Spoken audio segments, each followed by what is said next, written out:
नाही नाही ते कानावर येतं. त्यात सगळा भार तुम्ही खांद्यावर घेतलाय. काळजी वाटते हो. आता कसली काळजी करत बसताय? आता वेळ आहे मर्दुमकी दाखवायची. आता मागे फिरलो तर माती खाल्ल्यासारखं होईल. पण मग पाठबळ तरी कुठे आहे? मी असं ऐकलंय राणीसाहेब बदलले आहेत. आता बदलायची वेळ निघून गेली. आणि तुम्ही म्हणताय तसा एकटा नाहीये मी. राहुजी नाना आहेत, हिरोजी फर्जंद आहेत, जनार्दन आहेत, आणि झालंच तर सोमाजी दत्तो.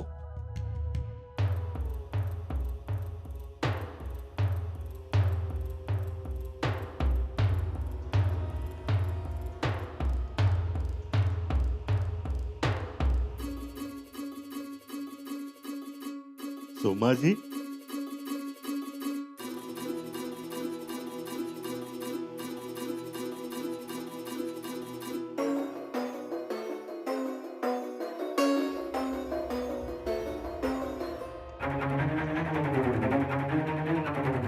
आशीर्वाद. सुखी भव.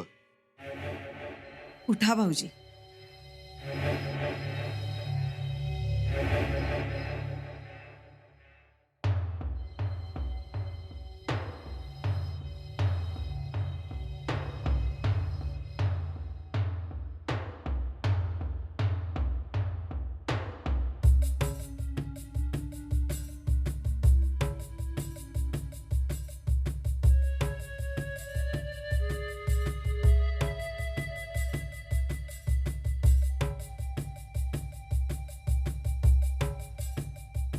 बरं झालं तू आलास.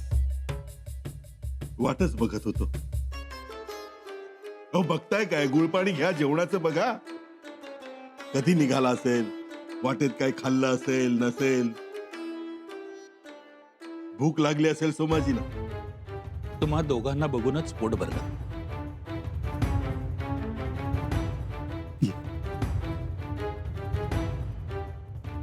कधी निघालास? रातोरात निरोप मिळताच घोड्यावर टांग टाकली. म्हणलं दादा तिकडे एकाकी पडला असेल. लक्ष्मणाने इथे थांबून उपयोगाचं नाही. निघालो. बरं झालं, आधार मिळाला. इथल्या घडामोडी कळल्या असतील सगळ्या. होय, इत्यंभूत. मी जरी डिचोली गावात राहत असलो तरी रायगडावर मात्र माझी नजर अगदी कावळ्यासारखी होती. शाबास. भाऊजी बसा तुम्ही. मी गुळ पाणी आणते. नको वहिनी, मी सकाळीच आलोय. पाचाड रायगवाडी फिरलो. ओळखीची माणसं भेटली. आमचं काय, मी शेरडा करडासारखा मिळेल तो पाला खातो. अगदी लाजत नाही, बिनधास्त. शेवटी आमचे गुरु कोण? दादासाहेब. तुम्ही असा करा मग, जेवणाचं बघा. सोमाजीला आवडतं ते. मला वहिनीच्या हातची फणस पोळी. बरोबर. सकाळी आलास, मग आता वाड्यात एवढ्या उशिरा? लागवड करून आलोय रायगडाच्या पायथ्याशी. लागवड? लागवड म्हणजे सांगतो की सवडीनं. घाई काय, पण पहिली वहिनीच्या हातची फणस पोळी. अजून आहे तसाच आहेस. शेवटी गुरु कोण?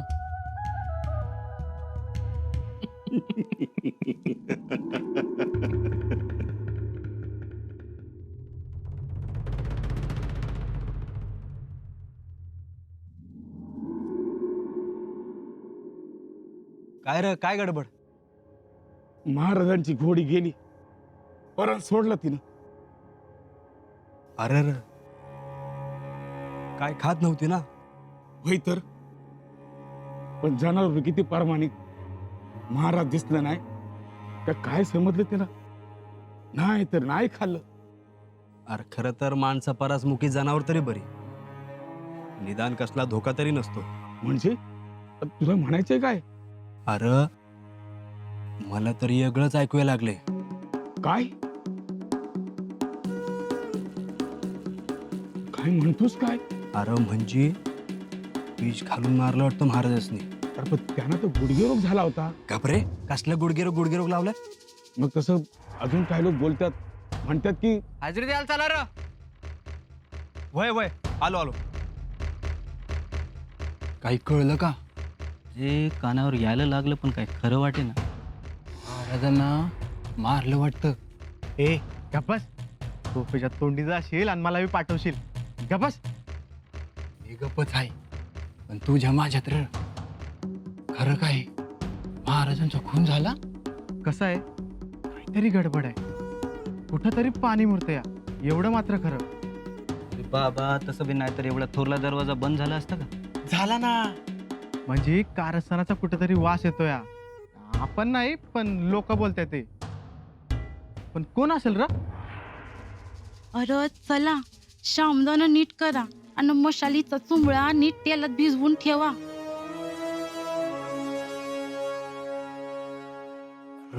देवा, ऐकलं.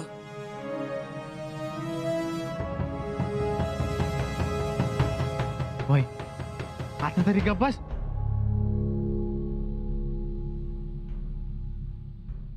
काहीतरी आखरीत घडले. अचानक दरवाजे बंद. होय तर काहीतरी गडबड आहे. कटक कारस्थान झालंय. होय, मला बी असंच वाटते. अचानक महाराज गेलं. काहीतरी कारस्थान आहे या माग. कुठेतरी पाणी मुरतंय. होय. ऐका सुरनीस, हा हट्ट सोडून द्या आता. एक वेळ रायगड सोडेन मी, पण हा हट्ट सोडणार नाही. पंत, सुरनीस आहात. सत्याला धर्माला धरून बोला. म्हणजे अधर्म बोलतोय आम्ही? अधर्मच तर काय. अधर्म आम्हाला सांगताय पंत? स्वतः गोड गोड बोलून महाराजांकडून वंश परंपरागत चिट्टीसी पदरात पाडून घेतली आणि आम्हाला शिकवताय. तो महाराजांचा निर्णय होता, त्यात बोलू नका. कसं बोलू नका? आता हातपाय थकल्यानंतर आपलं पुढे काय राहील? सुरनीसी आमच्या घरात काहेरातील पेशवे. काय हिरोजीराव? तुमचं बरोबर आहे अनाज, पण त्यात शंभूराजे शीघ्र कोपी असतील शीघ्रगोपी, पण आता त्यांना डावलता येणार नाही. हो पंत, तुम्ही मला नका सांगू. ऐकलं का? मी महाराजांच्या जागी झोपलो होतो आग्र्याला. तुमची झाली असते का हिंमत? अहो, ते वेगळं, हे वेगळं. धर्मानुसार शंभूराजांना बोलवलंच पाहिजे. हो, आणि आता आम्ही थांबणार नाही, कारण पेशवा म्हणून पुढच्या गोष्टी आम्हाला कठीण वाटू लागल्या. पंत, ही माणसं तुम्हाला अडचणीत आणणार. आणणार? अहो आणलं. राहिलं? ऐकलं का? याला म्हणत्यात जेवायला 60 आणि भाजनाला 8. कायद्यासाठी मोर होते तेव्हा पंत आणि आता समजी माग. मागे पुढे याचा काही संबंध नाही. संबंध धर्माचा आहे. उद्या काही अडचणी यायला नको. मी खलिता लिहितो आणि शंभूराजाने बोलून घेतो.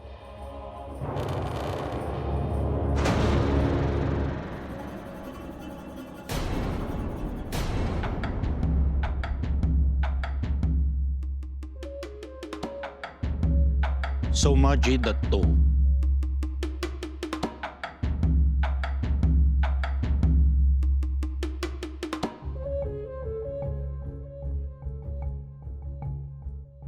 हे काय? फास आहे हा. बाळाजी पंत चिटणीस, फास आहे. फास? होय, हा गळ्यात घालून घ्या. आहे ना तयारी? मग खुशाल युवराजांना बोलवा. बेशक. तुम्ही भीती दाखवताय? मी फक्त भीती दाखवतोय. युवराज आल्यानंतर ती खरी ठरेल. आमचा दादा भोळा साप, तो सगळ्यांच्याच भल्याचा विचार करतो, पण त्याचं भलं तुम्हाला बुरं वाटतं तर तुमच्या मार्गाने तुम्ही जा. चिटणीस लिहा पत्र. लिहा, पण आधी एक गोष्ट ऐकून घ्या. ऐकून लिहा. तर तुम्हासारखेच 3 जिवलग मित्र होते. गुरुकुलात आपला अभ्यासक्रम संपवून घराकडे परतीच्या वाटेला चालले होते. वाटेत त्यांना एक घनदाट अरण्य लागलं. अरण्यातून चालता चालता त्यांच्या समोर अचानक हाडांचा ढिगारा दिसला. त्यातील एक जण म्हणाला, मला हाडांपासून सापळा करण्याची विद्या अवगत आहे. दोघांनी सांगितलं, बनव.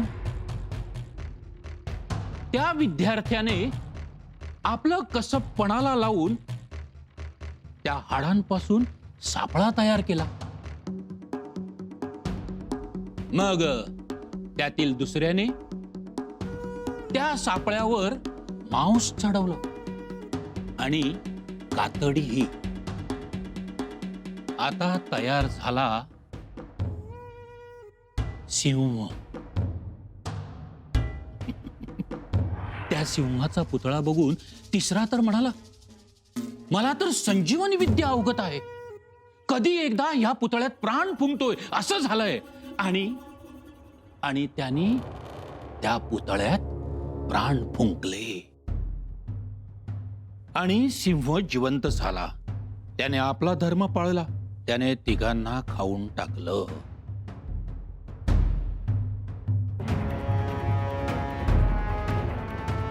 कथा कळली? पेशवे सरकार, तो सिंह होता, इथे छावा आहे. हा छावा गडावर आला तर जिवंत होणार आणि तुम्हाला जिवंत खाऊन टाकणार. बघा, विचार करा आणि तुम्हीच ठरवा.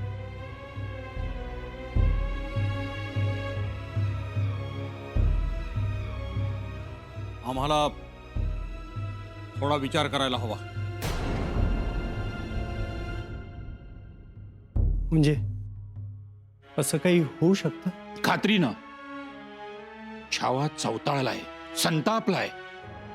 त्यात तुम्ही त्यांना कळवलं नाहीत, कलिताही लिहिला नाहीत. चिटणीस, तुम्ही अशा वेळीस काय झोपा काढत होतात असा सवाल होऊ शकतो.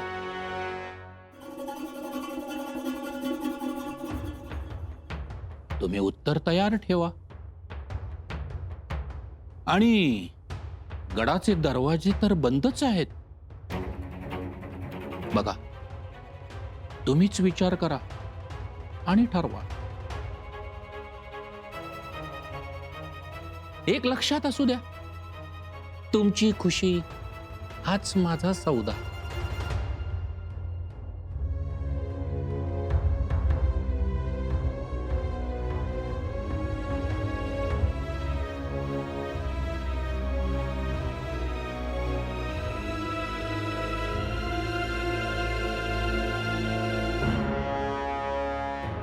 दादा, हे आले तुमच्या पंखाखाली. यांची चिंता सोडा. हे आले, पण महाराणी साहेब, त्यांचा सतत आग्रह असतो, शंभू राजांना बोलवा, शंभू राजांना बोलवा. त्या गप्प बसल्या पाहिजेत. बसतील, नक्की बसतील.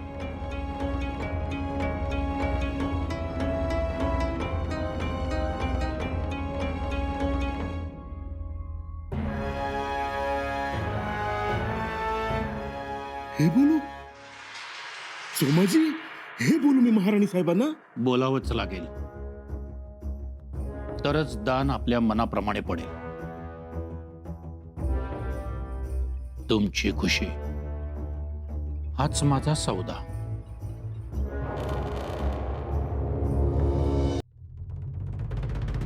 काहीतरी आखरीत घडले. अचानक दरवाजे बंद, कटकारस्थान झालंय. अचानक मारत गेलं. कुठेतरी पाणी मुरते. मुद्रा महाराणी साहेब, बोलावलं आपण? जी, ही काय कुजबूज सुरू आहे? मी समजलो नाही. कारस्थान, दरवाजा बंद, काहीतरी आक्रीत घडलंय अशी लोकांमध्ये दबक्या आवाजात चर्चा सुरू आहे. महालाचे कोनाडे धरून लोक कुजबुजतायत. पण कसली कुजबूज? नीट काही ऐकू येत नाही आम्हाला, पण लोकांच्या नजरा विस्फारलेल्या. गडावर काहीतरी आक्रीत घडल्यासारख्या आमच्या समोर विषय बदलतात किंवा मग वारेपांग होते. हो, लोकांनी धसका घेतलाय गडावरच्या. पण कारस्थान झालंय. शिवाय महाराणी साहेब, एक विनंती आहे आपल्याला. एक किल्लेदार म्हणून सांगतो की या अशा गोष्टींकडे आपण दुर्लक्ष करा. आणि तो सदरेवर असणारा सेवक म्हणे कुठेतरी पाणी मुरतंय. म्हणजे कसं आहे महाराणी साहेब की महाराजांनंतर आपण गडाचा दरवाजा बंदच ठेवलाय ना, त्यामुळे माणसांना जरा संशय येतोय. म्हणून मी असं म्हणत होतो की निदान दिंडी दरवाजा तरी आपण उघडूयात. अहो मग उघडा, पण मग जबाबदारी कोण घेणार? आज गडावर बोललेल्या गोष्टी गड उतार झाल्या की पराचा कावळा होणार. त्याचं काय? हो, पण जो जो दरवाजा उघडणार नाही तो लोकांची जीभ सैल सुटत राहणार. म्हणून मी असं म्हणतो की आपणच अशी खबर पसरवावी की सुरक्षिततेसाठी दरवाजा बंद होता म्हणून. त्यापेक्षा शंभूराजेंना लवकरात लवकर बोलावून घ्या. शंभूराजेंना? हो, खलिता पाठवला का त्यांना? हो हो, काळजी नसावी. अहो, अनाजी पंतांचं काम चोख असतं. ते आले की आमची काळजी मिटली म्हणायची. त्या बाबतीत आपण निर्धास्त असावं. ठीक, या तुम्ही. जी.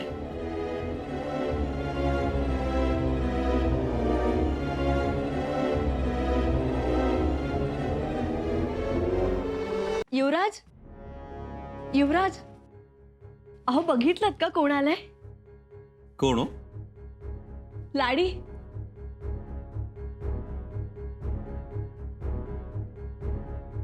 आता आमची काळजी मिटली.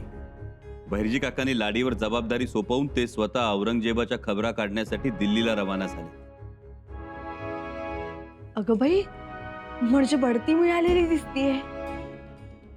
मग कामच तसं आहे तिचं. ऊन वारा पाऊस दऱ्याखोऱ्या गनीम कशाची फिकीर करत नाही. मोसेखोऱ्यातली वाघीण आहे वाघीण. एकदा खबर काढायची म्हटलं की खबर काढणारच. पर युवराज, रायगडा मोहरम या हात टेकले. म्हणजे रायगडावरनं कोणती बी खबर खाली येत नाही. गडावरचे दरवाजे बी बंद केले आहेत. तू वर गेली नाहीस, तुला कोण अटकाव करणार? गडाचे दरवाजेच नाही, पर आडवाटा बी बंद केले आहेत. काही ना काहीतरी गडबड जरूर आहे. अगं बाई, आता हो युवराज, आबासाहेब आजारी आहेत जणू. नाही, नका चिंता करू. मागे सुद्धा अशीच खबर आली होती. तेव्हा तुम्ही म्हणालात अफवा असेल. मातोश्रींचा खलिता आल्याशिवाय कोणावरच विश्वास ठेवू नका.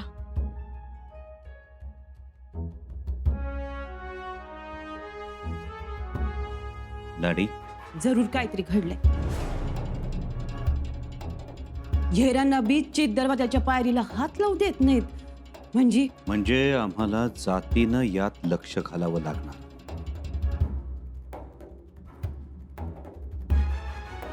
तातडीनं रायगड जवळ करावा लागणार.